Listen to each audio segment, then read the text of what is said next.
So we saw um, since 26 started, the world seems to be blowing up. Post Venezuela, post Maduro capture. You know, I think that the world's on fire. I did a recent video. The world's on fire. But I just you just look at the Western Hemisphere with Venezuela and all the other places. But then you go to Iran, and now you got Iran blowing up with these protests. And I just see a report now that the death toll may be over 12,000 in the Iran protests. Now that could cause a lot of trouble if the U.S. And Trump said he may take military action again on Iran. I mean, they already did last June.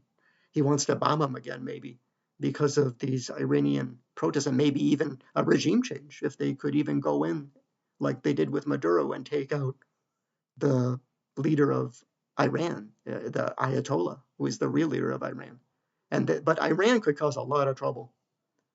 This could really has the potential to blow up. So the entire Western Hemisphere, and then you got Iran blowing up with these protests, and they're going to want regime change in Iran, and just like Maduro, and then Ukraine, because Ukraine is still not solved, and Putin is probably upset about Venezuela, and if Trump goes into Greenland, he'll be even more upset. So I don't think Putin's going to be much in a mood to negotiate with Trump on Ukraine, and if he does, he'll cheat.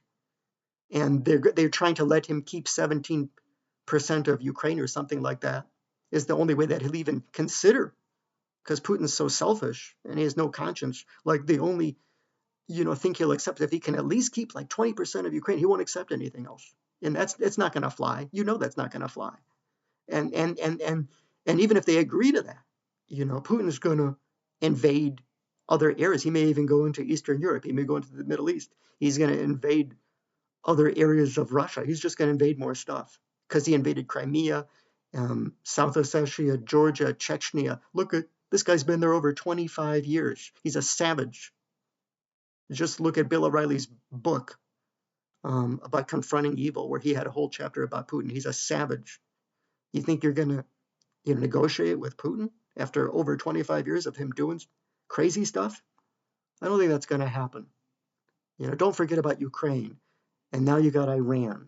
China may invade Taiwan because they're going to be emboldened to invade Taiwan. So, 26, we're only in January. And this is, we're already in World War III, but I think we're going to the next level of World War III because it's going to get bad because we're only in January. You haven't seen anything yet.